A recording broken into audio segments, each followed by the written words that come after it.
I kind of have a Trump thought cycle that constantly is running in my head.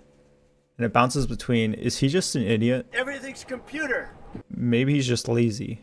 Then I go into like, okay, maybe he's just a lazy idiot, right? Then after sitting on it for a few hours, I go through what I'm feeling. And then I'm like, maybe he's evil. Maybe he's like extremely corrupt. And this is like, he's like an intentionally malicious person. Well, maybe he's just evil and lazy. Well, maybe he's evil and an idiot. Let me show you an example, okay, of my thought process here. So it starts with his tariff policy and him repeatedly saying things like, oh, it won't raise prices. How do you make sure that these CEOs, that these companies don't, in fact, pass on the cost of tariffs to their consumers? They cost Americans nothing. They made a great economy for us. The consumer's not paying the tariffs. Other countries are paying the tariffs. And I'm like, oh, okay, he's an idiot. He does things like, saying he's going to put the tariffs on, taking them away, putting them on again, then saying, oh, he has a great phone call with Scheinbaum, and then, takes them away. At the end, he asked how long we could put the tariffs on hold, and I told him, let's put them on hold permanently. He then asked, well, for how long? I responded, let's pause them for a month, and I'm confident that in a month, we will deliver results for both his people and Mexico. And then the next day, he's like, you know what, I'm going to do tariffs again. And then I'm just like, okay, he's an idiot. That's fine. He's an idiot. Then he does things like Liberation Day, where he tariffs all countries. It's very windy out here. We didn't want to bring out the big charts because it had no chance of standing. Including the McDonald Island, which has a population of 0. He tariffed by 10%. And another island that has only military personnel on. I'll flash it on the screen or something.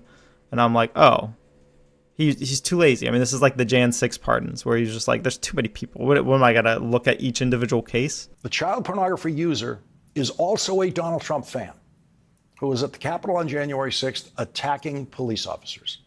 Federal prosecutors said Andrew Kyle Grigsby was the tip of the spear on the west front of the Capitol when he wasn't busy committing crimes for Donald Trump.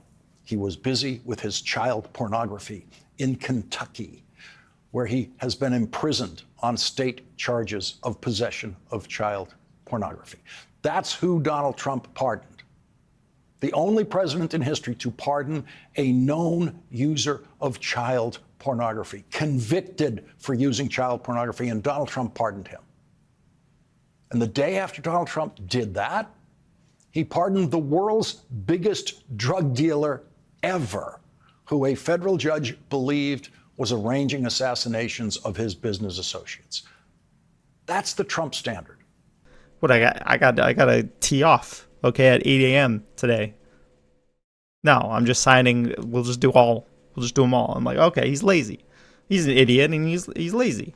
That's fine. Okay. It is what it is, I mean, it makes sense, right? I mean, this is a way that everything that Trump does makes sense. He's lazy and he's an idiot. All right. And then a few hours go by and I realized, didn't I see an interview where he's like, actually, prices are going to go up, but that's okay because it's worth it. We may have short-term a little pain, and people understand that. But long-term, the United States has been ripped off. I'm like, wait, so he does know what tariffs are, but he just was lying. Okay, so maybe he's a little more malicious than I remember. And then I start reanalyzing everything he's doing. I'm like, okay, well, that makes sense. Everything makes sense again. Everything he's doing is malicious and corrupt. So then I think about, okay, why is he tariffing all countries?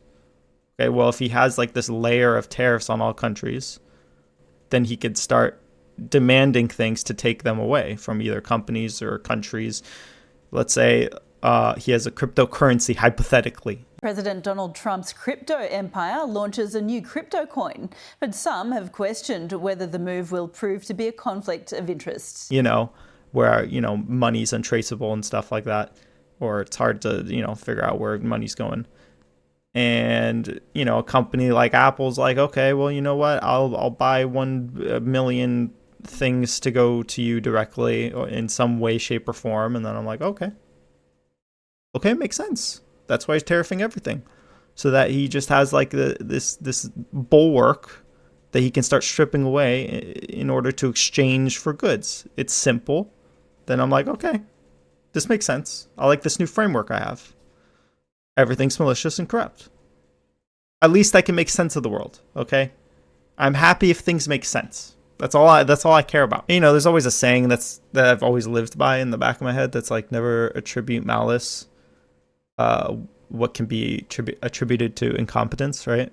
I'm sure everyone's heard of that saying. I forget who it's by, but and then I'm like, okay, maybe there's an exemption for Trump. There's got to be middle ground. Like with Trump, I think you can attribute all things to him. Like he's lazy, an idiot, and malice. And that's our president. So